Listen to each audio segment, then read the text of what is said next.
Hey friends, it's Julia, and this is Pop Culture Makes Me Jealous. On today's episode, Christina and I are talking TV moms.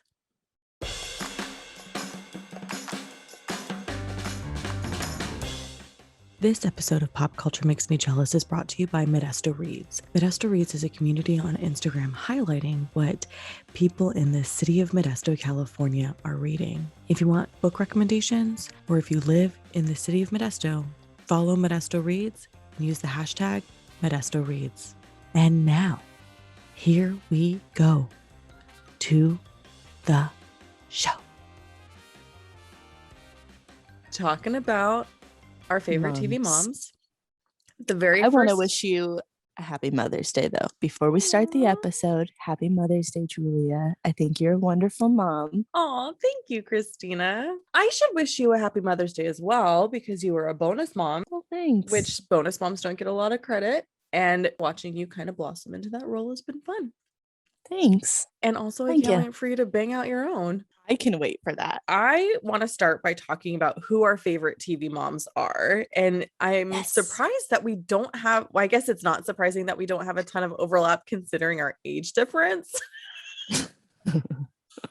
I also realized I had a hard time just thinking of TV moms. Like, I've had this episode in my mind for a month now. Yeah. And I've had the same 5 listed. Like, I can't think of anything more. But I realized I don't watch shows that are like really have present like family TV moms. Yeah, it's all weird. And all the shows I watched with my mom were like contestant or game shows or dramas. You know, it's funny that you say that, because so looking at my list compared to your list, which we will reveal shortly, I'm realizing how much the evolution of TV moved away from like family-centric sitcoms to other types of shows, right? So like, yes, we'll start with my list because I'm older and age before beauty. Oh, I was going to say beauty first. Oh, look at Okay, so my TV moms: Claire Huxtable, Elise Keaton from Family Ties, Harriet Winslow from Family Matters, Thelma Harper from Mama's Family, Amy Matthews from Boy Meets World,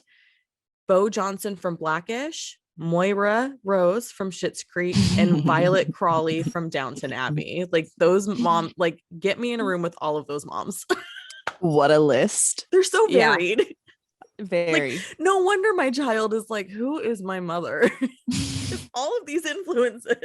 I love that. I feel like you brought up, I didn't even think of Amy Matthews from Boy Meets World. Honestly, the only reason why it came up is because we're currently rewatching Boy Meets World right now, and I'm seeing just the way, like, how loving and nurturing she is with like all of them, and then also when they act stupid, and she's just like, she's so sensible in her criticism of them being stupid. Boy Meets World came out when I was like similarly aged to Corey and Sean, and so, you know, I was like, oh, Amy, I like Amy as a mom. She's kind of a cool mom. She was, though. Yeah. My child voice. It's slowly coming back to me, but yeah, she really was kind of like a cool mom, I would say. And not like Amy Poehler and Mean Girls cool mom. No. I think the 90s is kind of when like the transition in TV started, like where it was not so much family sitcom based, where like the dynamics would focus on different parts of the family members more so. Mm-hmm. That's when like a big switch kind of, because I noticed all the like list, like, I don't know, all the references I was coming up with didn't even have moms in it. They were like aunts. Like, oh, like, well, let's talk about your list. Sure. So, okay. Fresh Prince of Bel-Air, Aunt Viv, the Fosters. I love Lena and Steph. I'm not going in decade order. Sorry. That's Kitty Foreman from That 70s Show. Love her. Yeah. Gloria and Claire Dunphy from Modern Family. Very different moms. Love them both. Rebecca Pearson from This Is Us. What do you love about her? No, I love that. I love her as a mom. I think she's super like nurturing, but I like in that show specifically how they show her as a mom in all her seasons of life. And I think that's why I picked her specifically, because I don't see that represented in many shows. And I think it's really hard, especially now that I'm in a parent role. You don't realize until later in life, like how to see moms or parents in all seasons of life. And to like, I liked that, and that's why I picked that, is because the show gets to see you like watch her fail and get better back and forth over time. Oh, I forgot to say Beverly Goldberg. She's on my list. Oh, I like her. I also have have to say, like, I don't watch a whole lot of TV in general. So when I think of TV moms, it's because I've watched like one season or something. And then I'm like, I've got to.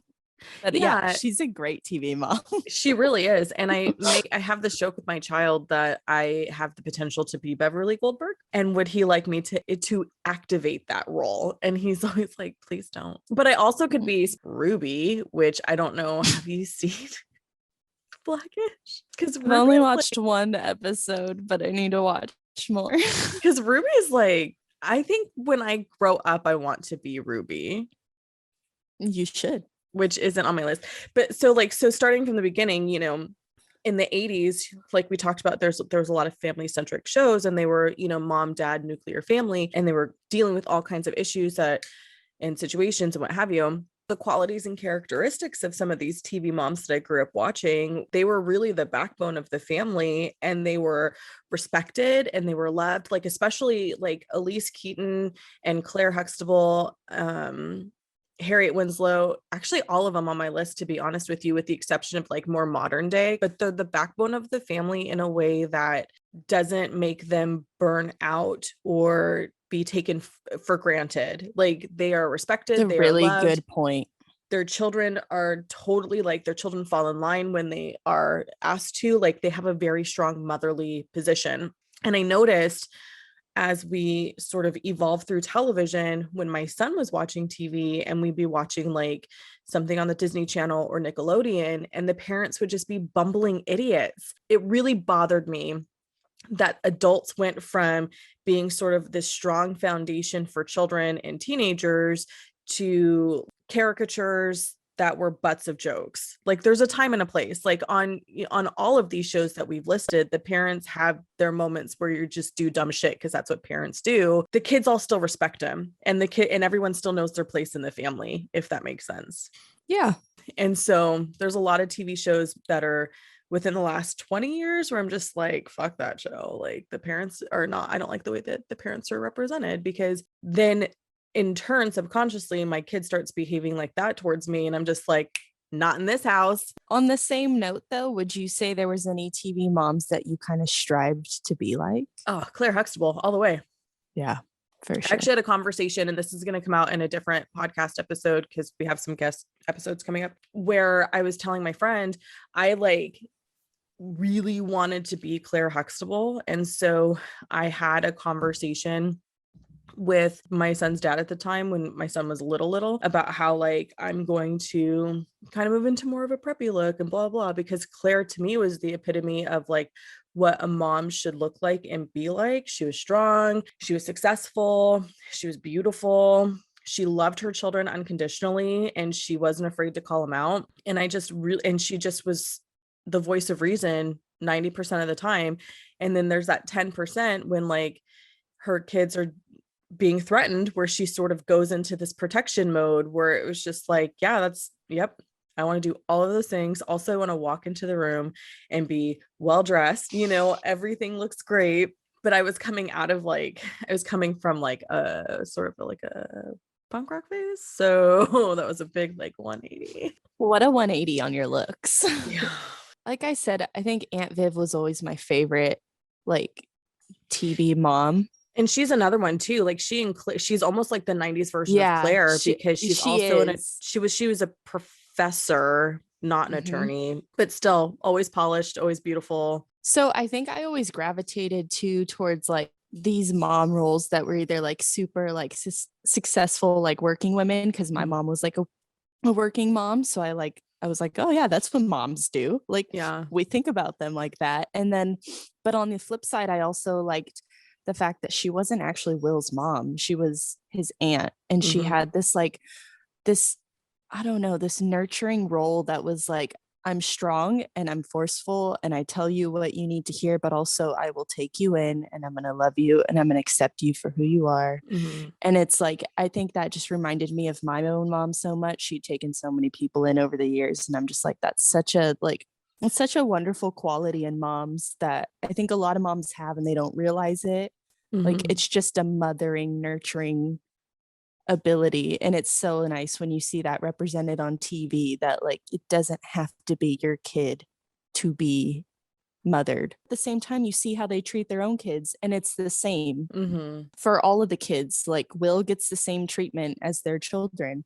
And Right. that's wonderful. And then their children have like such a great impact on Will, just like Will has such a wonderful impact on him, like on them. Like with Ashley in the drums episode, like he's just teaching her so much confidence. And I Yeah. love it so much. And it's like, I think that's all stems from Aunt Viv. She's like the backbone of the family, and she's always there in like a subtle but strong way. Yeah. But like Mama's family was this family who they had like, I don't know how you would describe them other than like poor white trash, which feels wrong to say it that way. So I'm not really sure if that's the right way to say it. Vicky Lawrence is an actress who got her start on the Carol Burnett show in the late 60s and then kind of went on to do a bunch of other things, a couple episodes of Laverne and Shirley. Then she's in 1983, she did this show called Mama's Family, where she basically dressed up as an old woman and was the matriarch of this family.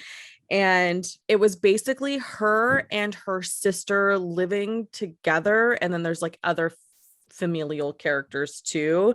And it was just so funny because it was like a non-traditional family in the sense of like there wasn't really like she had kids and they did dumb shit and she was just this like no nonsense kind of mom. And it just, that was another one that was on reruns all the time. They were definitely not in the caliber of the Huxtables in terms of like social standing. Huxtables had it going on. Yeah.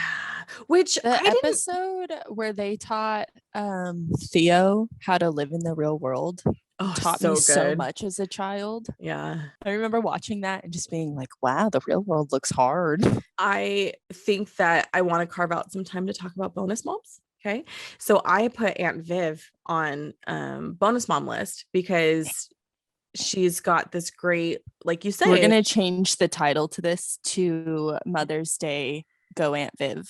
So I love that we did both put Aunt, we brought her up in two different ways because I feel like she has that dual position. She's Carlton and Hillary and Ashley's mom, but then also she's mothering her sister's son. And like, I can't express it more beautifully than you did. So we'll just leave it at that. It's very, very common. I don't know about other communities. I can speak for myself in the Black experience I've had. My dad's sister was a huge part of my life. She had a daughter 3 years younger than me, which is actually closer in age to me than my siblings are. And so having sort of this auntie who I would go and spend summers with and go on vacations with, like she similarly to Aunt Viv would take on that mothering role. I actually remember one time we were playing at McDonald's in Turlock when McDonald's still had play areas. I don't know if they do now. This is the 80s, guys. My cousin and I are playing and I overhear this woman say, "Oh, are those your daughters?" And my aunt's like, "Yeah, they are." And she goes, "Oh, your oldest one looks so much like you." That's so cute. And I'm just like, that's hilarious. And that's probably the first time I've ever had somebody in my life, and maybe the only time until I started pointing out that I look exactly like my mom, but in a brown version, that somebody actually like saw my face in a relative's face And that without probably having was super awesome for you. well, Like, I think I was like 6 or 7 at the time, so I oh, didn't really like register it. But now, upon reflection, it's like that's literally the only time in my life without having to prompt people because I've trained my internet following yeah. to see me What and a my like what an mom. interesting comment though that you made, because so many people have the experience of hearing like, oh my God, you look so much like your mom, or oh my God, you look so much like your dad. So for Yeah, you to say like it took almost 6 years for you to remember or realize someone said that, like that's pretty like wow. I I wouldn't. I've heard my whole life I look like my dad, so I don't know what that would be like for right. someone to think I just looked like me. Right. I've heard my whole life. Those are your parents?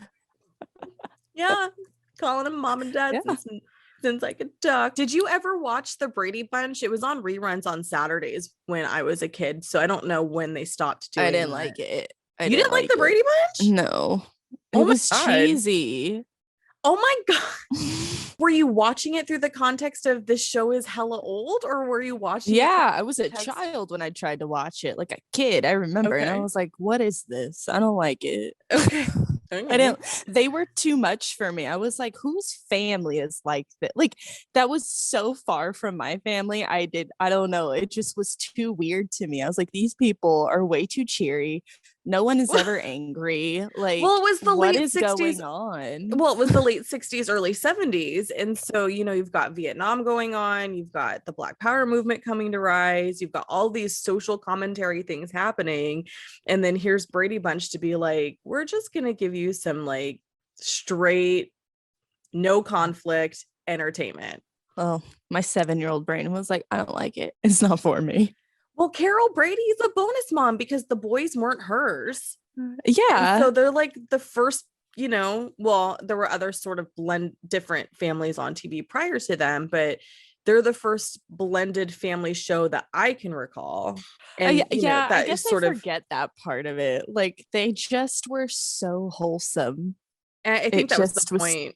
it was too good to be true in my Because mind by the time then, I started watching it, that I was like, no, I've never met anyone this nice. yeah, well, 20 years prior, 30 years Yeah. prior when it was airing for the first time, they're trying to contrast, the fucking tanks running through Vietnam on the It makes TV. sense when you put it in that context for me now as an adult, but Yeah. like, little Christina wasn't feeling it, so she didn't really tap into it too Right, much. right. When I very first saw the pilot episode, which was years after I'd been watching the show, I didn't know that those kids weren't her kids. Oh, okay. And and vice versa for the dad. And so I just loved that you could come into the middle of the show and it's just this one big happy family. But really, the root of it is these are two people, a widow and a widower, who I think they are both widowed. I don't know anymore. They fell in love, they already have kids. And so they're going to make it work, and they make it work. And I Yeah. loved that. And I just thought that it was so wonderful to see. And then its 90s version called Step by Step, which was on TGIF. I was gonna say I did watch Step by Step. Can we talk about, she's not a bonus mom, but I almost put her in this category just because I definitely had like friends, moms like this. But Kitty Foreman, her house was the Was the catch-all Yeah, house for all the teenagers, yeah, and she always had food and snacks, and like she was a parent to all of them, and she, yeah, like yeah, there was times where she did questionable things for sure, but like yeah. I loved her.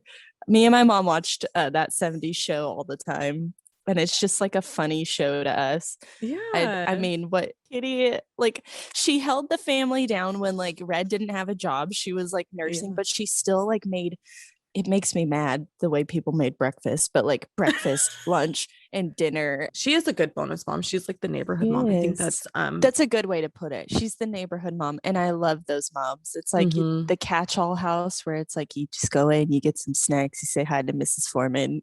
Yeah. I do. I do know. Another one I had listed was Aunt Becky from Full House, because those Yeah. girls don't have a mom. She's gone. And then when Uncle Jesse, or I guess he doesn't bring her in. I guess when she gets hired at the news station to be Yeah. co-host on Wake Up San Francisco, and Danny brings her home, and Uncle Jesse's like, hey girl, hey. She was actually on my original list too. Aunt Becky was, because she really did, until she had the twins. Like, she was still a mom figure for those girls. And then when she had the twins, I think she kind of doubled down even more. Like, Yeah. she became an even better mom in the house because she now knew what it was like to be a mom. Right. And I think she brings the necessary, especially in the 90s, because we were still very, Yeah. very, very gendered in how we like structure things. But I think She in the brought the feminine context, energy. but not even just feminine energy. I wasn't a little boy, so I don't have full context on little boys. And then I had a little boy. I mean, other than my brother, but he was 7 when I was born. So it's, Yeah. so I have a little boy, and there's things that I'm just like, that I can't, like, he was so brave at the playground as a child, 3 and 4 years old, doing all these brave things. I couldn't handle it. But I also didn't want him to inherit my fears about anything, because I don't want him to not try in life, right? Yes. So it was like, you want to go to the park? Great. Call your grandpa. And so I ran the risk of not being the fun mom in that way, because because I would be stressed out the whole time. Like, oh my God, he's going to fall and break his arm. Oh my God, like all these things. Both grandpas were like, have fun. Let's climb. Let's play. Let's do all these things. And so they enabled him to be a brave little boy, whereas I wouldn't have been able to do that. And that's what I loved about the Aunt Becky element. There were things that DJ, being a teenager and going through all of the emotions of being a teenager and dating and all these things, dad isn't, especially your dad who like is 30 in the 80s, right? So that means he came of age in the 60s and 70s. So he's not fully gonna like grasp how to comfort DJ necessarily. Yeah. And, you know, Jesse was a playboy until Becky showed up. And then, you know, Joey's just Joey. So I would say too, like, sorry, adding on to what you're saying is there was an episode where it shows it so well. There was like a mother-daughter sleepover that Aunt Becky agreed to go with Steph to. Yeah, for the honeybees. Steph didn't want to. Yeah. But you can tell that Aunt Becky's like role in DJ's life made DJ able to step up for her little sister when she needed to. And that was such like, that's what you're saying. Like she brought that role because the men probably could never teach, you know. Well, and I think it's because they didn't necessarily know how, right? Exactly. Like I was never that's a brave all it little, is. right? So like I was never a brave little boy, so I had to find somebody who was a brave little boy at one point to be able to guide my child in that way. Aunt Becky, you know, was doing that for the girls, and so I really appreciated how they structured her as Aunt Becky, but allowed her the space to be motherly to the girls. And I think that's true for women who have relationships with younger children. My friend recognized that I loved her daughter like she was a niece and has allowed me the space to continue that. And I really appreciate that because you can't always be the everything for your children. And so there needs to be other people who can offer different things. Like Aunt Becky, Aunt Viv, Kitty Foreman, like these women sort of, it didn't matter that you're not mine, you're in my house, so I'm going to love you like you're mine. It's nice to have friends who create this community of love and acceptance, who are willing to let you like be there for their kids, because like that's what it's all about. Like you really can't raise your kid by yourself. Like it takes a village. Yeah. And the sooner you accept that, and the more like moms or parent figures you have in your kid's life, like the more well-rounded they'll be, the better off they'll be, and the more accepting they'll be to society. And all we need is like love and compassion. Yeah, kids just, this is true for all of us. We just want to feel safe, loved, and wanted. Like that's it. And when we don't get that, you know, there's this chaos and hemorrhaging that sort of happens, emotional hemorrhaging that sort of happens. One of the things that I kind of loved about all the moms that I have listed, they all sort of like have characteristics that I think I see in my own mom, but she's definitely very strong, very thoughtful, taught us to be critical thinkers. I don't think moms get enough credit for being the backbone. We say they're the backbone all the time, but then we treat moms like shit all the time. Yeah. I would like to kind of navigate on that. Like I think moving forward, supporting women is like what we really should be doing. I catch myself all the time like wanting to fall in my own shit, my own ego as I call it.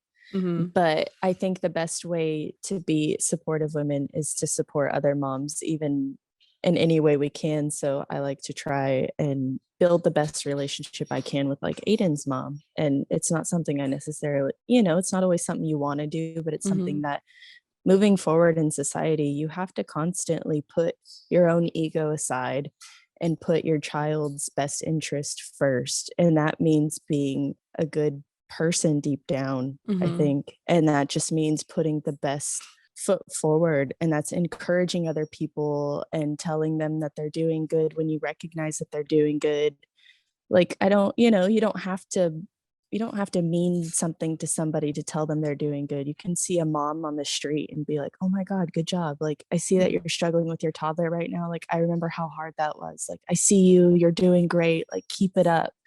That would go so far. Like if you were to ever hear that, like if I ever hear someone like say something like, oh, you're doing so great, or just little things from strangers or from people you don't expect means so much. And I think moving forward, if we did that more so in TV and more so in society, like moms would start to feel a little bit more appreciated. I think an acknowledgement is the first step, and it's the way we do acknowledgement, because I used to hear it all the time.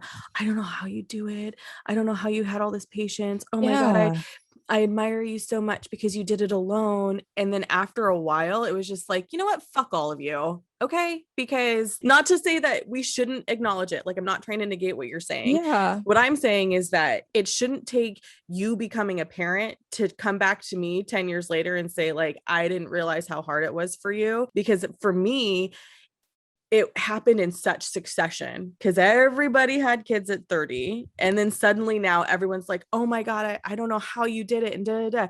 Cool, well, you bailed on me because you didn't know how to be a friend to somebody who has a child, and now you want to apologize, which thank you, or you want to acknowledge that I gave up so much, which thank you, I do appreciate that. That's not going unappreciated. Also, don't just say it and then not do something about it. So like, if you're a stranger and you see somebody struggling, that's one thing to acknowledge them. But if you have women in your life who do not have the traditional support system, like, you know, a partner to help them raise the child. And in my situation, I had a non-traditional support system. My parents were very involved. The other grandparents were very involved. And that was a huge part of it. Still very lonely, still very hard. What happened was I had a lot of friends. And then one day I didn't have a lot of friends. And then one day all these friends are having kids, and they're saying things like, I don't know how you did this all by yourself. Like, this is really hard. How did you handle this? And then they still didn't actively become a friend, because now they're in the throes of, you know, young parenthood. And so it's got that cycle's got to stop. It would mean so much more to me if somebody was like, and somebody actually recently did this, and we sort of rekindled our friendship, and we were very close in high school and pre-child, but she had something happen in her life that was really major. So she kind of had to tend to that. And I respect that. And so the conversation that she and I had was kind of like this. She's sharing about a family member who's going through something that feels familiar to me. And I say, just be there for her, because it's really fucking hard when you don't know yet that you shouldn't be with that person. And there's a child involved. So just be there for her. And then as she's starting to recognize all of these things and going through it, just walk with her through it, because that's going to be a make or break situation for her. And then the friend says, I am so sorry. I didn't realize how hard these things were for you. And I failed you as a friend. I should have been there, and da, da, da, da, da. And I said, you shouldn't have been there. It's okay that you weren't there. You had your own shit that I recognize and understand was really hard. And I don't know how you got through that. What the resolution was this: we are now back on regular talking terms. And that's what matters. We've established now that we're back in each other's lives. We're out of the peripheral and we're back in sort of focus. And that's what makes the difference. When you have a mom in your life, even if she is partnered, because I do have a friend who is partnered, and it's still very hard for her. I was just going to add that caveat. It doesn't matter, or it does matter. It doesn't matter if you're partnered or not, but I would say, like, friend wise, like, check on your friends. It doesn't matter if they have a partner or not. Moms need to stick with together. Like, you need to check on and support your friends as well. I'm not saying extend yourself past your ability, of course.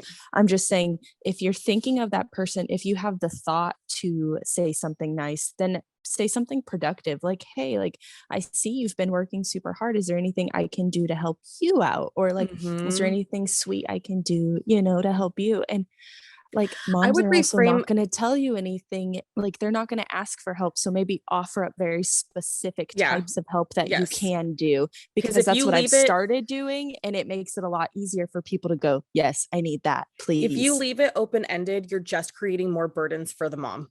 So don't do that, right? Like the way you're saying it, give very specific examples. And that goes so much further than the broader, let me know how I can help you. No, I'm not going to let you know how you can help me, because now that feels like a chore. Now you've just added to my burden. However well-intentioned that may be. It's just now one more thing that I have to be like, me asking you for help in this way now feels like I'm a failure, rather than you saying, I have the bandwidth to help you with this, so let me help you with this. I think people are way more receptive to it that way as well.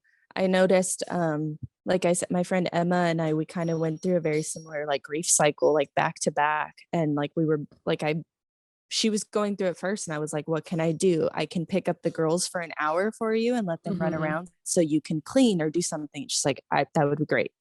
And so it was like, that's what I did for that day. And then vice versa, when I needed I was like, I just need an hour of someone's time so I can cry or, like just vent. And she's like, I got you. So one of the things I want to know, do you and your mom, like, is that a thing where you guys sit around and watch TV together? Because that's a big thing for family. It's a huge thing for us. So actually, it's really cute. A lot of you want to hear a gross, cute coming of age story?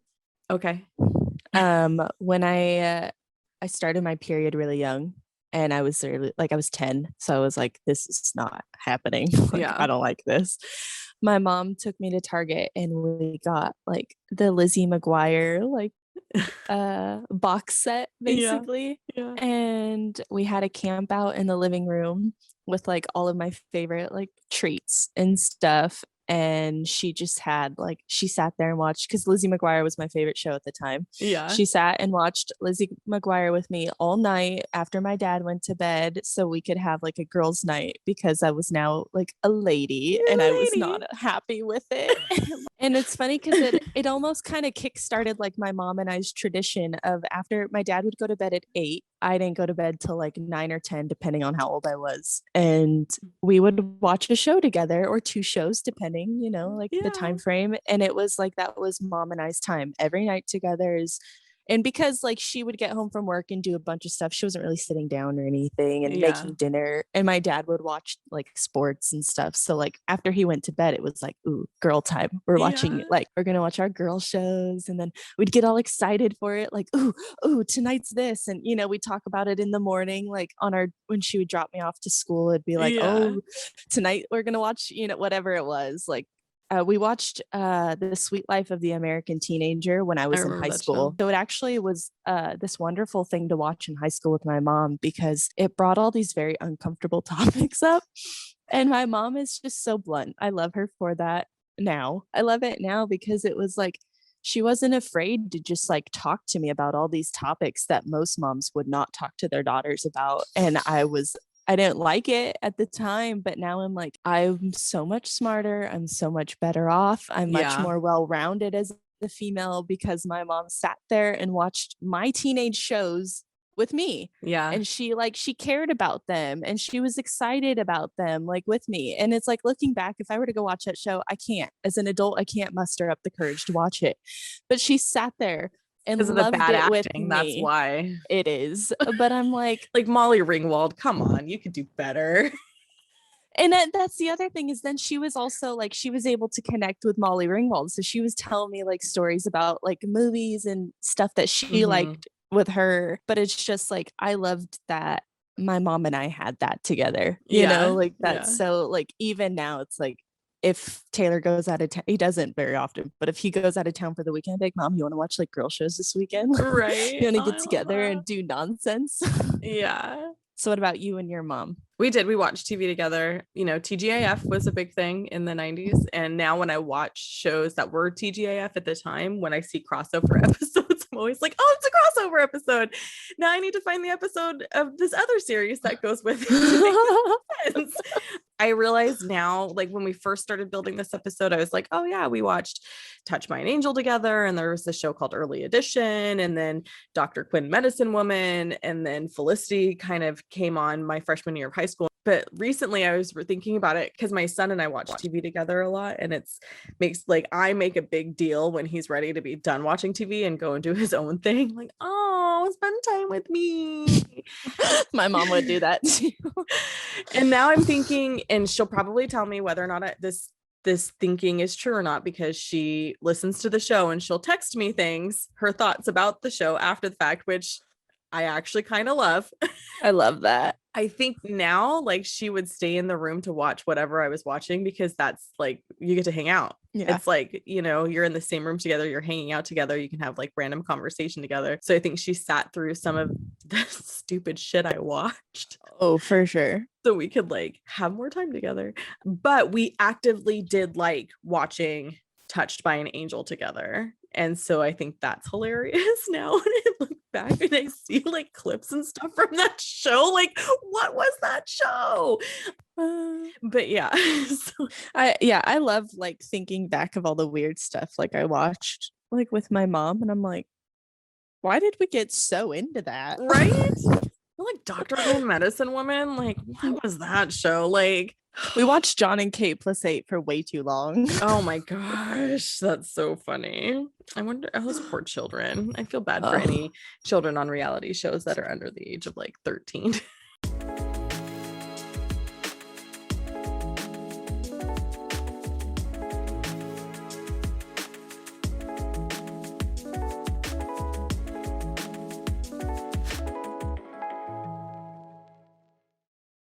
I wanted to cut in real quick and say to all the moms out there, happy Mother's Day. The journey is not easy and not every day is the best, but I'm sure you're doing great. And I just hope that your Mother's Day is so incredibly special.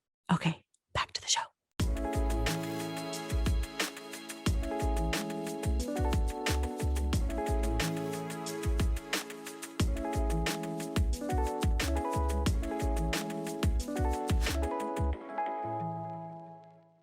I'm just going to ask you like a couple like this or that questions. It's not that exciting. I was going to say this or that between your own favorite moms list.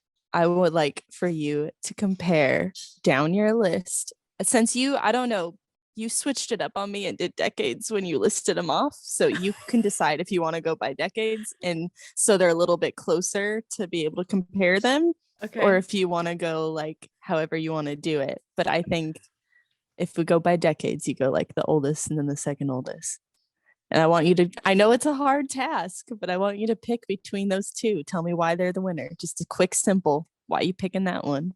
Claire, Elise, and Thelma Harper are all filmed in the same decade, but then the Goldbergs takes place in the 80s. Oh. Okay, so throw the Goldbergs in that one.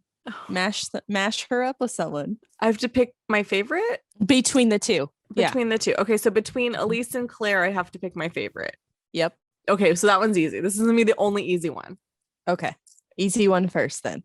Claire Huxtable. Perfect. I knew that was happening. So okay, man, Harriet Winslow. Family ties in Mama's house. Mama's family. Mama's family. I'm so sorry. It hurts my soul that not a lot of people know about Mama's family. Okay, so then the next two would be Amy Matthews and Harriet Winslow because they're the same generation. I'm gonna go for Harriet Winslow. Okay. What was the deciding factor? She never makes any top TV mom list, and that makes me sad. That's the saddest reason. When I was like looking up, best TV moms, she's not on a single list, and I'm like, what the fuck? She's such a great mom. Guess what? She's now on Pop Culture Makes Me Jealous's favorites list. So you're welcome. She sure is, because she's a great mom. She doesn't have the career that Claire had. But career does not always equal success. So no, but it does change their socioeconomic status in comparison, like the Absolutely. Winslows versus compared to the Huxtables.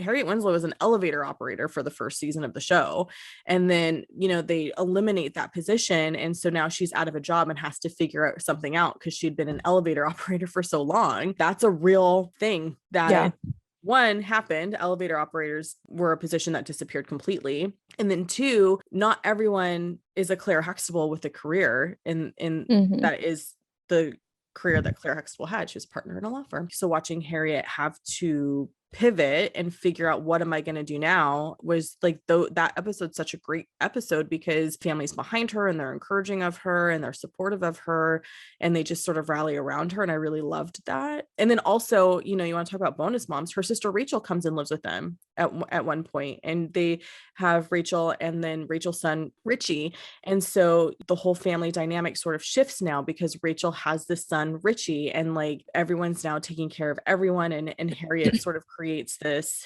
space, and the woman deserves a fucking medal because her mother-in-law lives with them and they have such a great relationship, even though like sometimes Grandma Winslow gets a little judgy, but I love her for it. I wouldn't be surprised if Grandma Winslow was maybe the footprint for Ruby Johnson for Blackish. That would be an interesting comparison to do at one point, but she just, So are you saying that eventually you're going to be Grandma Winslow? Yeah, I'm totally going to be like a Ruby Johnson, Violet Crawley. Like I am going to be like, I'm going to say all the shit I want to say out loud and it's going to be okay because I'm 80. Wait until you're 80. Carl Winslow is a cop in Chicago. And so she's married to this police officer who is Black. And so like, obviously I relate to having a Black cop dad. Family Matters doesn't get a ton of attention in the way that it deserves. It's on Hulu right now. I should rewatch it. I watched some. That was because everyone remembers Steve Urkel. Like that's the takeaway of Family Matters is Steve Urkel. And I'm gonna tell you what, that fool didn't even show up until like halfway through the first season. We weren't allowed to have the TV on in the morning. And then I think I was like in 6th or 7th grade, and I'd turn on the news, and that was like the only acceptable TV for the morning. We couldn't have like entertainment television on in the morning. We didn't. TV was like my mom's version of radio in the house. Yeah. Like, I don't know if we all just had ADHD or what, but none of us actually sat and watched it. It was just the noise that was on. So like when I say I had TV on in the mornings, it literally was like, it was because I didn't listen to the music. Like now in the mornings, I listen to like a podcast or like the radio or something, but like my mom didn't like a quiet house, and she didn't know. I think the reason she didn't listen to music is because she couldn't figure out how to work the radio. Yeah. So she was like, I can never get it to turn on inside. I'm like, okay. Well, so she just would turn on like the TV, and when she was getting ready, she could just hear it, and it just sounded like there's people home. Yeah. Well, I mean, like we weren't, if we were going to have the TV on, it couldn't be like a TV show. It had to be like a morning show. So you know how traffic was or the news was or whatever. Yeah.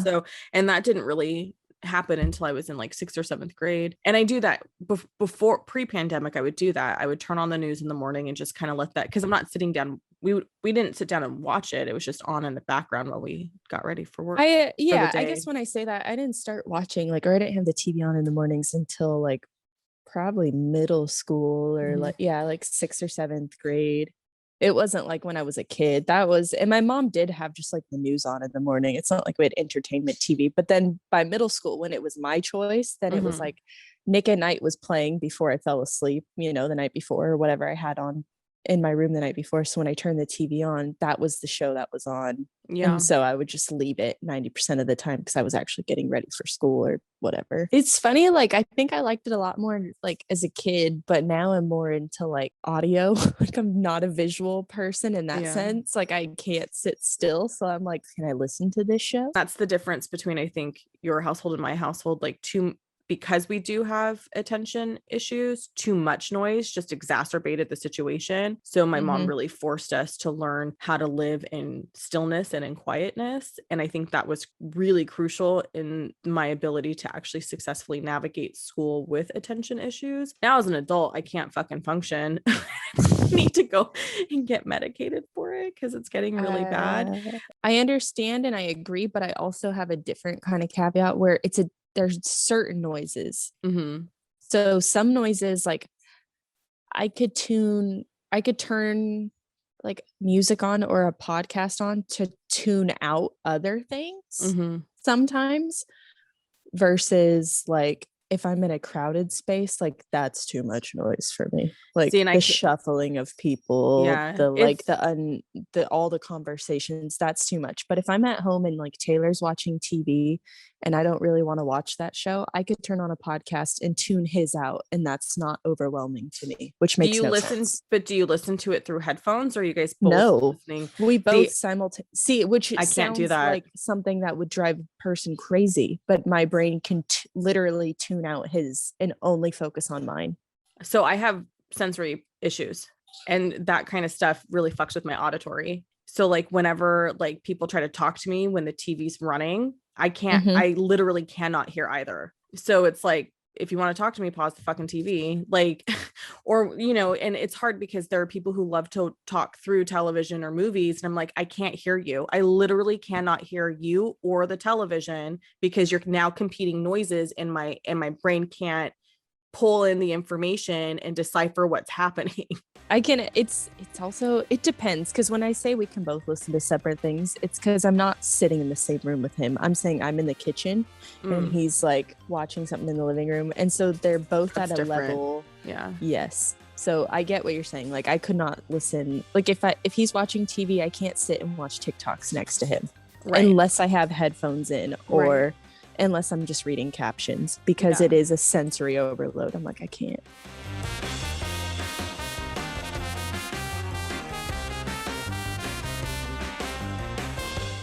TV moms are kind of like everyone's mom in the sense that there's a shared experience in watching a television show that millions of people watch and seeing that mom on TV. I appreciate that Christina and I could come together today to talk about our favorite TV moms.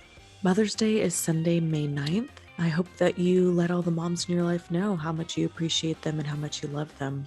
Thanks for tuning in, y'all. I just am really grateful to you. This is episode 8. We made it to episode 8. That's so exciting.